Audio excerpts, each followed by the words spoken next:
When Season of the Haunted first dropped back in May of this year, Bungie patched the Templar spoil farm that most of the community had been using to get easy spoils. This caused the community to not have a good spoil farm method for all of 2 seconds, as the new method was found relatively fast. In today's video, I'm going to teach you all how to farm for spoils of Conquest in Season of the Haunted, so that you can either get any raid exotics you're missing, or so you can have a max stack of spoils ready for day 1 of the new raid. With that being said, let's get into it. Let's start off with what encounter you will be farming and how you will go about farming it. For this method, you will want to be farming the Rolk encounter of the Vow of the Disciple raid. While I know some players farm Caretaker, I find Rolk to be an easier and quicker farm. Regarding how to get the checkpoint, there is a fantastic Discord server that holds checkpoints for a lot of important encounters within Destiny 2. That Discord server is Luckstruck9's Scrubs, and I'll have that Discord linked in the description below. Once you've gotten the Rolk checkpoint, have everyone join the player with the checkpoint. Once everyone joins, the player who got the checkpoint should then leave the fire team and join back on a different character so you can keep the checkpoint afterwards.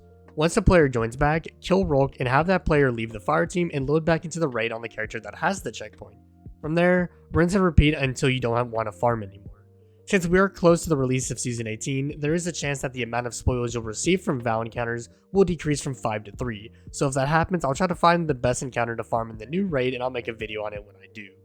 Now that we've covered what encounter to farm, let's go over loadouts.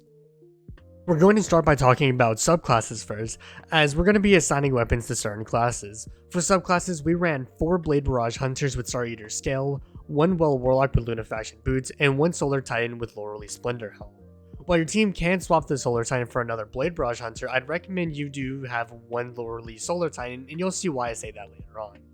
For weapons, my team chose to use linear fusion rifles as our main source of damage, with those linears being Cataclysmic and Storm Chaser, and we had the damage amplified by having the Laurelly Titan use Divinity. We then chose to run a spread of Izanagi's Burden and Wither Hordes as another source of damage. When it comes down to mods, I feel that this is very important, as mods play a big part in giving your team free damage. Start by having all players run either Font of Might or High Energy Fire for an increase to your weapon's damage, Scavenger mods for your weapons, Finder mods for your weapons, and Harmonic Siphon to generate orbs for your hunters. You can also run Powerful Friends and Radiant Light to ensure your teammates are all charged with light for High Energy Fire. That about does it for loadouts, so let's get into the strategy. When it comes down to the strategy, my team chose to run the double dunk strategy, and when it came down to the pre-Rolk damage phase, we chose to dunk all 4 glaive buffs at the same time. You'll need to split your team into the following roles. Have 2 players dealing with the swapping of the buffs, have 2 players dunking the buffs into pillars, and have 2 clearing ads, with 1 reading which totems to dunk at. The player that reads the totem should be doing the same thing for pre-Rolk damage, although your team can choose how that will work. Throughout the process of getting to pre-damage phase, your team should be generating orbs through your Harmonic Siphon so that your Star Eater Hunters can have 8 stacks of Feast of Light going into the damage phase.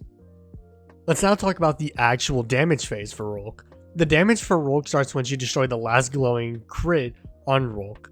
To ensure your team gets the 1 phase, everyone needs to be in position. You'll want to have your Laurelly Titan to be the one by the boss, as he'll be the one running around the boss. The reason you'll want to do this is that Rolk doesn't run and dash around a lot. The Laurelly Titan should be able to stay alive for a while, and if he starts to reach low health, players who are away from the boss should be throwing healing nades at the Titan to keep him up. The rest of the team should be by the Well Warlock, who will pop Well when the damage phase starts. Once the damage phase starts, every player should be unloading everything they have into Rolk. Having 4 Star Eater Hunters popping their super on Rolk alongside the constant linear and Wither Horde and or Izanagi spam should get the boss down to the final stand pretty easily. Once you've reached the final stand, continue to dump everything into Rolk until he's dead. I'll let a full damage phase play out so you can get an idea as to what my team does, and I'll meet you guys afterward.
That about does it for this video. You'll want to do this farm a lot before Season 18 to stack up on spoils for the reprise raid in Season 18, as I'm sure you'll be able to craft those weapons, and if what we saw from Val continues to happen in the next raid, you'll be able to buy one red border a week for the pattern. Plus, there are some great raid exotics that reside in the exotic kiosk in the tower that are more than worth the pickup. Anyways, if you found it helpful, consider dropping a like on the video and subscribing for more Destiny content dropping every week. If you want to tune into my live streams, then head over to twitch.tv/SniperKH_ and drop a follow, as I stream every Tuesday to Friday at 2:30 p.m. Eastern Standard Time, and I would love to see you guys come out. Finally, be sure to follow me on my social media pages, all linked in the description below, where I post updates on my content and also just any typical posts you'd see from any creators on social media. Anyways, I'm SniperKH, and I'm out. Good luck with gaming.